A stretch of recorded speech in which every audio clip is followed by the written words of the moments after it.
So guys, welcome to our channel once again. In today's video on our WAEC Physics Exam Revision Series, we have here these 7 WAEC repeated questions to answer on the topic magnetic field. So guys, this video will be about properties of a magnet and magnetic materials. So ensure to stay till the end of this video, as this is a very important one. So let's go ahead and start with the first question here. It says, if the bar magnet is accidentally broken into 3 places, as shown in the diagram below. The polarities of P and Q are respectively, we have A, south and south, B, north and south, C, north and north, and D, south and north. So guys, you should always have in mind that when you break a magnet, the polarities at the end of each of the magnets will actually be such that there will be a force of attraction between the end of the first and the beginning of the second.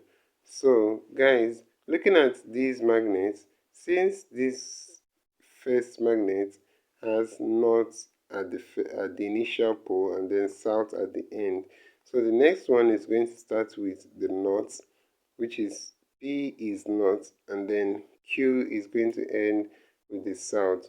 So usually there is a force of attraction at every point in this bar magnet, and there is unlikeliness of charges to intersect.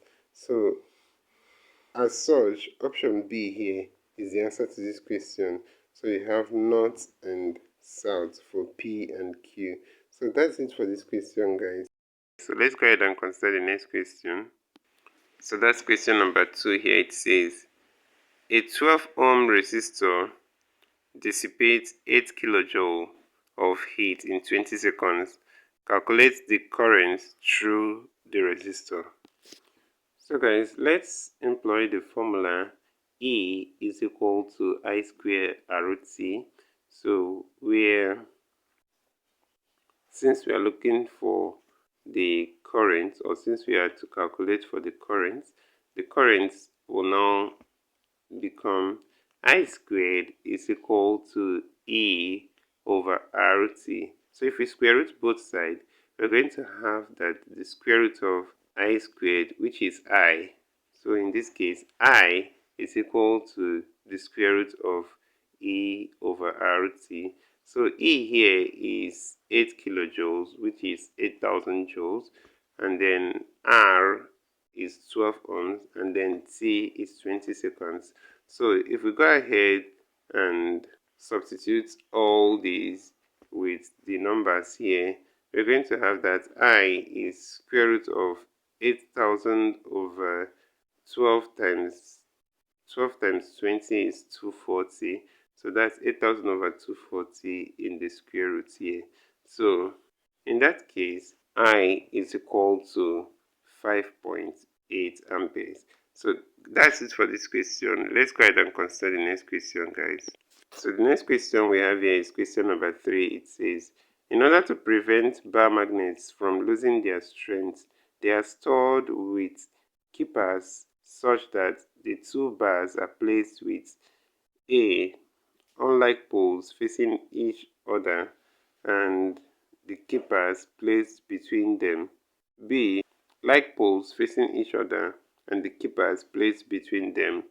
C, unlike poles facing each other and the keepers placed at their ends.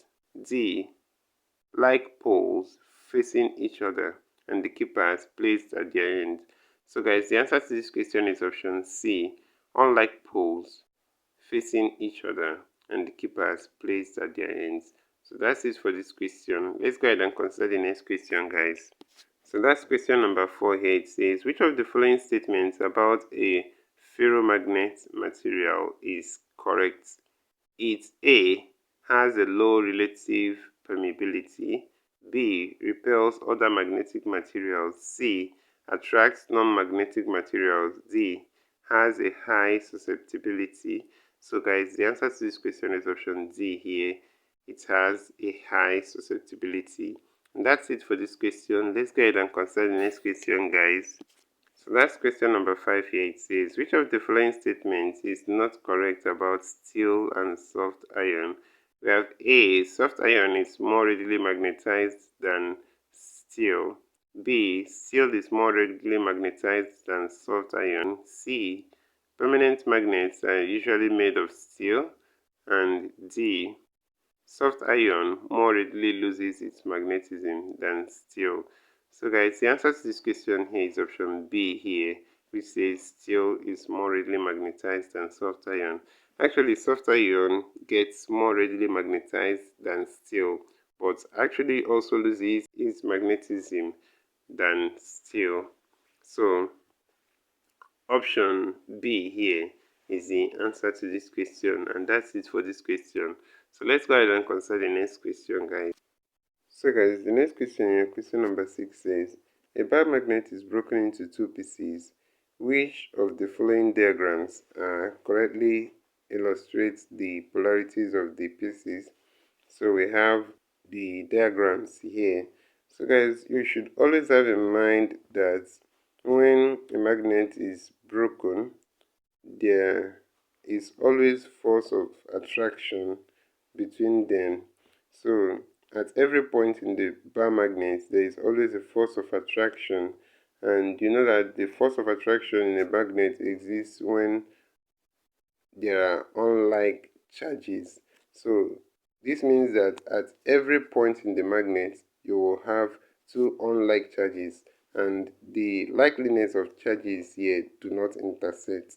So in that case, if you break this magnet, you will have the north and south, and then followed by another north and south, and that's option A here. So let's go ahead and consider the next question, guys. So the next and last question here is question number 7. It says, which of the following statements about a bar magnet is correct? We have A, the magnetic properties are more pronounced at points near the ends of the bar. So guys, no need of checking other options here. This is the correct answer to this question. The magnetic properties are more pronounced at the points near the end of the bar in a bar magnet, and that's it for this question. So guys, this is where we end this video for today. If you enjoyed this lesson, please give it a thumbs up. Don't forget to subscribe to this channel if you're not a subscriber. So guys, we also want to encourage you to join our YouTube channel community, where we post major updates on WAEC examination. So you can join this channel community by hitting the join button below, and we'll see you right there. Thank you once again for watching this video, and see you on the next one.